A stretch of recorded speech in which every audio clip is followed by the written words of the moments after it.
What's up, everyone? This is one of my nightly divination readings. What I'm doing is I'm going to be doing the I-Ching again. I was, I don't know, I just felt like doing it. All right.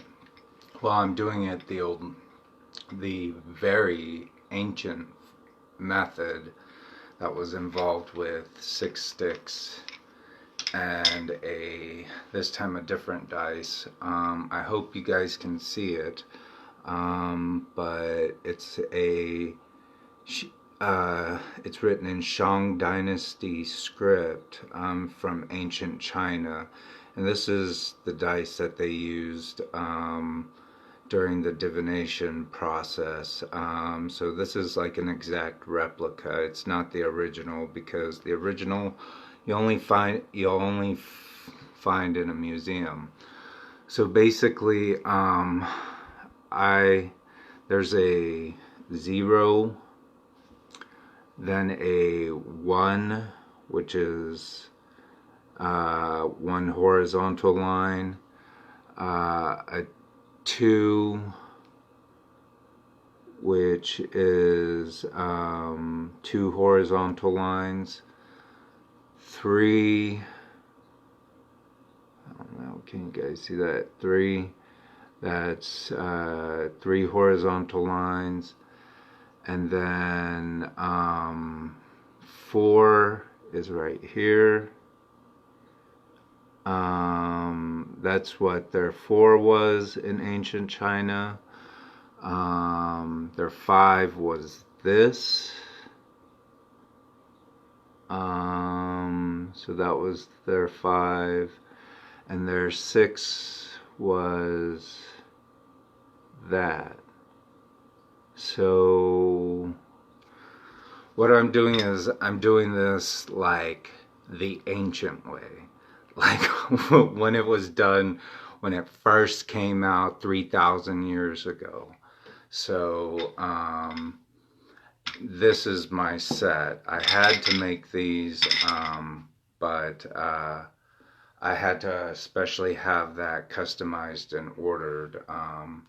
What I will be referring to during this divination process is my own written version of the I-Ching hexagram predictions that you can get off of Amazon. So anyways,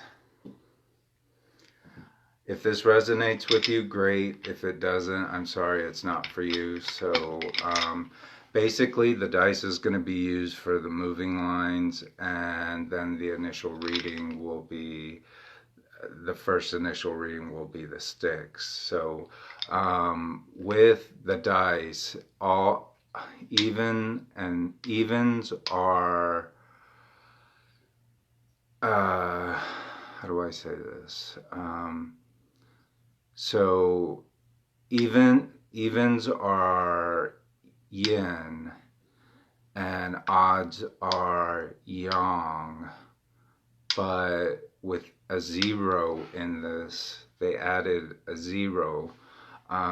That would be a yin. So 0 being like the female, you know, version of the yin and the yang. So anyways, I'm going to drop the sticks, and then I'll read them to you, and you guys will have a close-up of it. So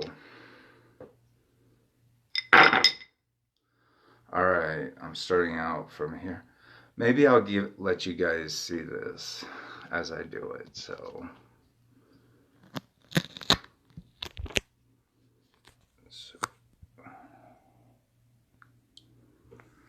all right, so this is how the sticks have landed.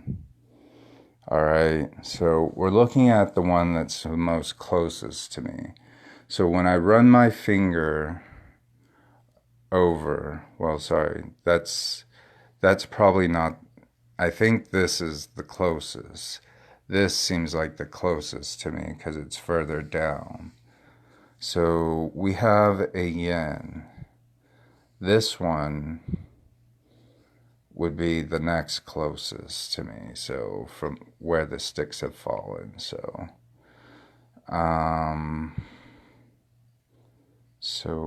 that would be the yang, and this one would come next. So this is a yin, and this would come next, and that's a yin. And then the next one would be a yang, and then that would be a yang. So, all right, this is the initial layout of our first reading. So I will write this down so that we know what it is. So this being the yin, black being yin, yin being the moon, yin being female. So that would be 2 lines right here.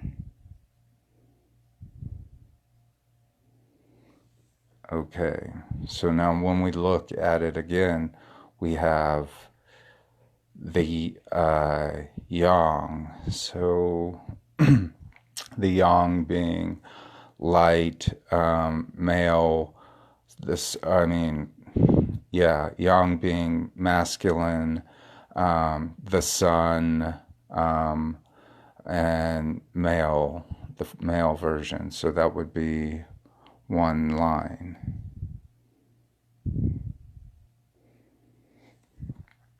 All right. Now, this, as you will know, is the yin. So we'll write that.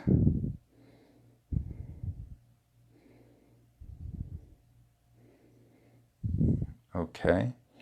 And so the 4th line will be a yin also. So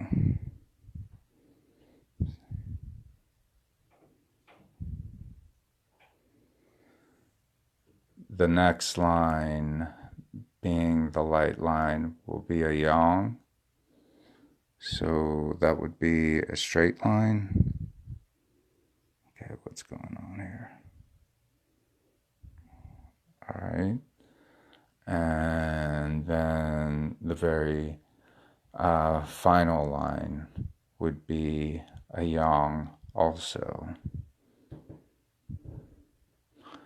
All right. So that's what it looks like, and in comparison to the sticks. So this is how the initial divination reading begins. So we have this being the hexagram as our first initial one. So now we can get rid of the sticks, or we can throw them again. But I'm going to do it, I'm going to take it with chance again, you know. So I just feel sometimes you need a little bit more variety with chance. So this is going to be the other half of the reading. So right now this is what we're having with our divination.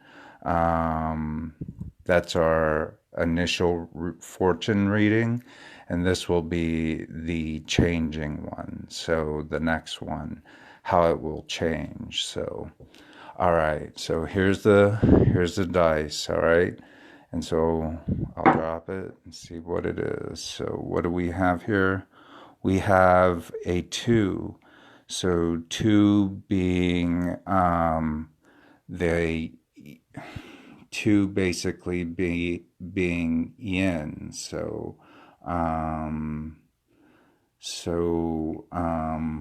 we would have to, that's a 2 yin, and then when we look over here, we see that, oh, okay, this is also a yin, so this does not change. So it would look like this. So 2 lines. So they're both the same, all right? Now, I'm going to move this over here somewhere else, so, and bring it back. So, all right, what do we have? And we have a 4. So that is 4 in ancient Chinese. And then when we look over here, we see that that is a yang line. And it's going to move into, so I'll put a dot right here. And that's going to turn into, since that is a, let's bring it back out here. Let's see if I can get it to focus. But anyways. Okay, that is a 4. So in ancient Chinese, so 4 being a feminine number, it will look like this.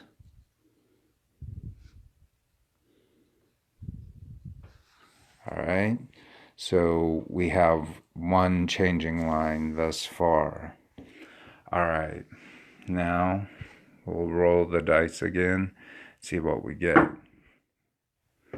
All right, what do we have here? We have a 3. So the 3 is going to be a masculine number because it is an odd number. So when we look at this, what do we have here? We have a yin number. So that's going to change. So I'm going to put a dot right here, and that's going to change to a solid line, a yin line. So we have 2 changing lines thus far. These 2 have changed into this. So this is what the fortune's going to become after it is revealed of that. So first you're going to have a fortune, and then it's going to change into this one. So, all right. Now we'll roll the dice again. What do we have? We have I believe that's a 5. So let's see. That is a 5. So that's what the 5 looks like. All right.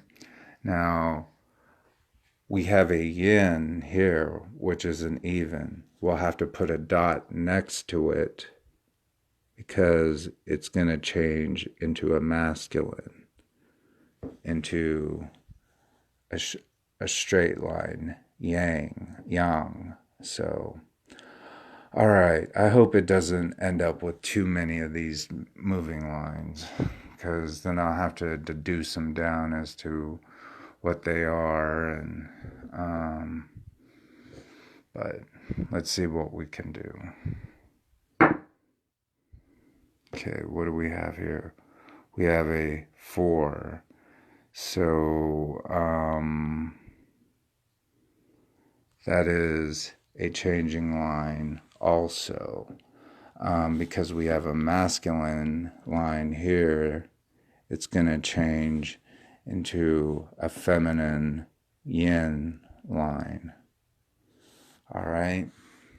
So we have one more luck of the draw to find out what our fortune is. So we'll see if it's changing or not. So, okay, we have a 3. So it's going to stay the same. All right. So it's that, and it's just going to be the same. So it's going to look the same. So, all right. That was the initial reading. So what do? We have 4 moving lines. This is this is our fortune right now. This is what is telling us what we need to know about our fortune and how it's going to be affected and who it will affect and such. So, but how do we determine this? Well, there's four moving lines. What do we consult? Well, we consult the upper of the non-moving lines. So it would either be the bottom one, this one's the same, and that one is the same. So we'll end up reading the fortune for the top one because it's the upper of it all. I believe that's how it is. So, but let me see about that because that's what I'm suspecting. Hold on a second. I'll let you guys look at this for a second.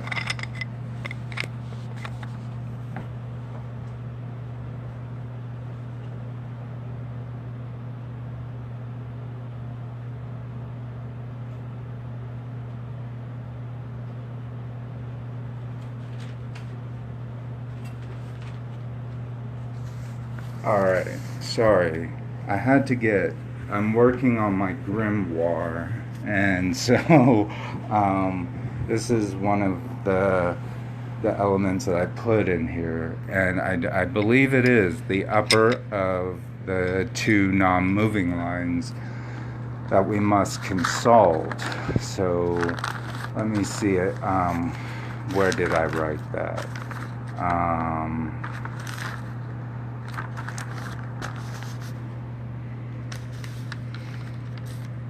Here. So,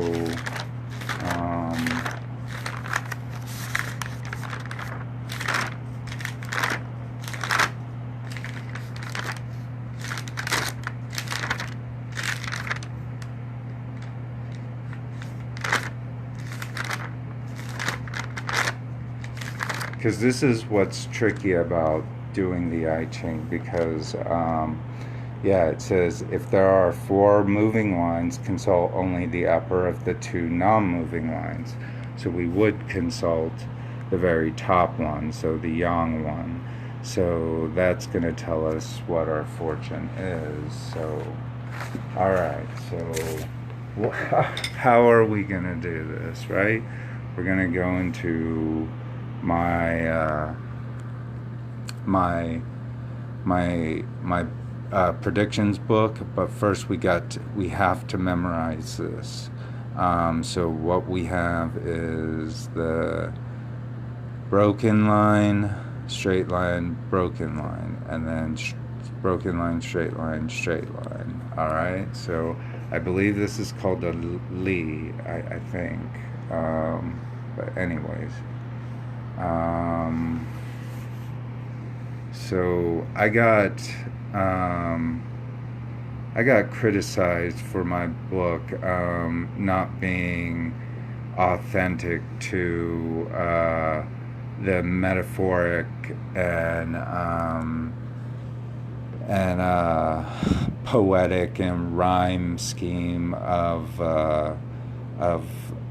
that is associated with the original text of the I-Ching and that of other authors, but when it comes down to it, it's more a book in which it's straightforward. Not everybody understands what a dragon laying in the deep means, or a dragon in the field, what that means. So what I tried to do is eliminate any of that metaphor, that rhyme, that sense of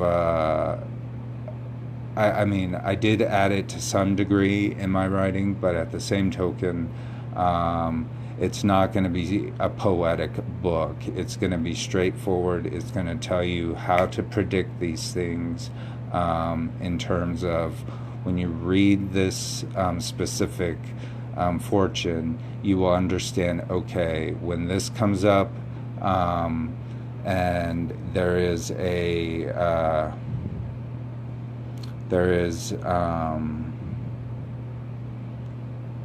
there is a fortune to it, then you know exactly what it is. You know that it's that specific fortune.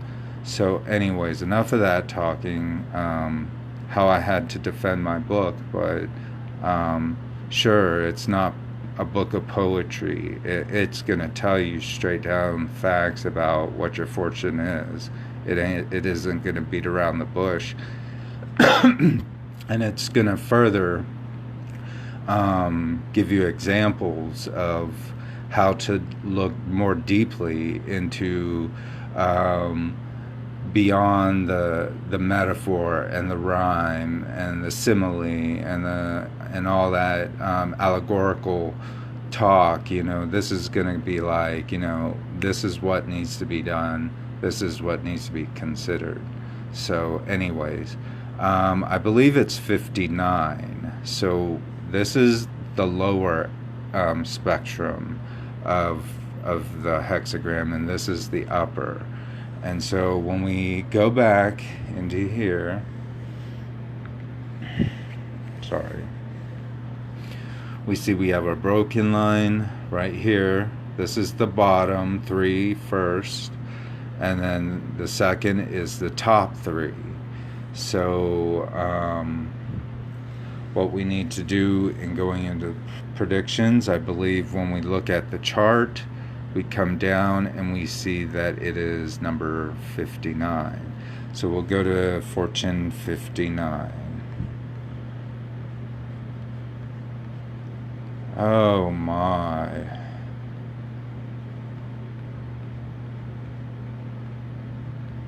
Sorry, I don't think my book is a mess. I think Amazon Kindle's layout is a mess. So the way they publish ebooks is a mess, but I prefer ebooks over anything anymore. Okay. Anyways. So, what do we have here? I'm going to try to be as still and as... okay, so number 59. That's hexagram 59, Huan. That's what it looks like in Chinese. And it is dispersion. Okay? But what do we get from dispersion? How do we reduce this down to other words or other thoughts or other ideas? Well, it's dissolution, disintegration, dispersal, scattering, dispersing, evaporation, disunity, dissolving, expansion. The initial prediction goes as follows. Dispersion and dissolution is a natural cycle that erodes the rigid structures of the past so that the process of disintegration can become the new starting point for creation. Humankind's stringency can foment divisions of antagonistic and egocentric hate. Therefore, it is necessary to melt these rigid preconceptions and shift the support towards advantageous possibilities. Dissolve all sedentary endeavors and begin to embark on a new venture. Okay, now,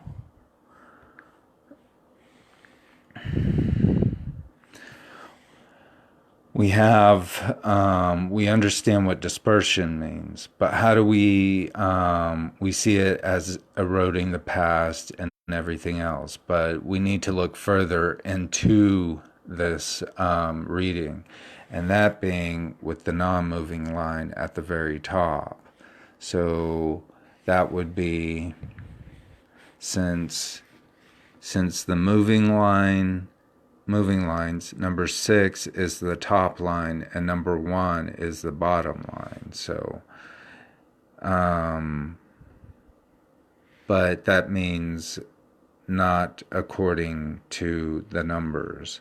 What it means is the top line up here would be the sixth line, so the sixth top line, and then down here would be the bottom for the first line. So anyways, this is what it reads as. So discord, dissension is at a boiling point, with confrontations and arguments infecting an entire community and project. And so it is important to anesthetize these conflicts and dissolve any further misunderstandings. Once these problems are resolved accordingly, then good fortune awaits.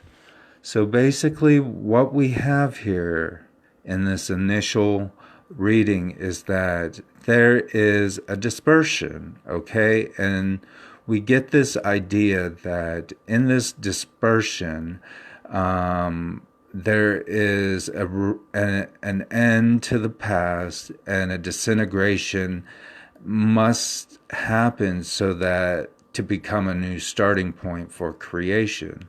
And it's kind of like necessary to allow the past to end, and then to dissolve any problems that might happen, or or just making amends. Just get it done and over with. Dispersion. Let it go. Scatter. Okay. But it also, when we look at it more deeply, we're seeing that this idea of dispersion and dissension and discord and confrontation is something that is happening actually in this process. And out of this process, we see a community that is being infected with conflicts and problems and misunderstandings. But the whole key to this is that once these problems are resolved, then we can foresee an auspicious future of good fortune that awaits for this. So, all right, we understand that part of the reading. Now, what happens? What happens?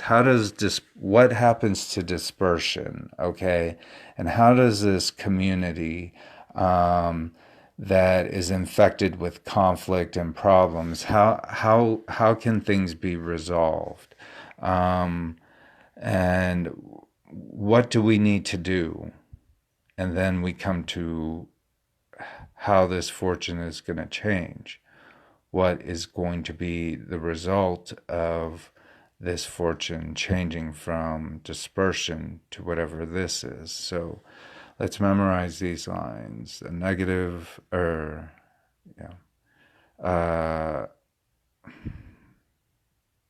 to yin, yin, yang, yang, yin, yang. Okay. So that's I'm not sure if I'm gonna have that memorized, but all right. What's gonna happen to everything? What can we predict? That the possibilities of whatever divine forces or malevolent, whichever you prefer, what will result as be the result of that. Okay. So we have, I believe it was this, right? Yin, yin, yang, and then we had 56. So this looks like it might be 56, I believe. Because earlier we had 59, is that correct? So 59, and we have 56, I believe. Let's take a look. There's no way we could have the same damn thing. Same damn ring. Nope. Okay. Yeah, so that's two broken lines, straight line, broken line, straight line. Okay? So 56 right there. So 56 is that one. All right, so here we go again, leafing through this book. The good thing is it's easier to find what you're looking for. It's pretty much numerically standard, except for how the moving lines are read. It can be a bit confusing, but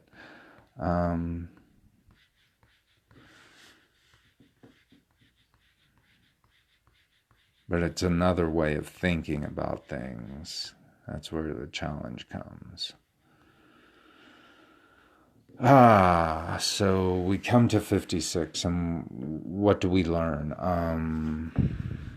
From dispersion to hexagram 56, Lu, and that is traveling. So what does it come under other titles? Wanderer, exile, sojourning, strangers, homeless, expedition, outsider, touring, roving. And what are the predictions of this? So it's traveling requires a specific form of propriety in which a stranger enters into a new territory.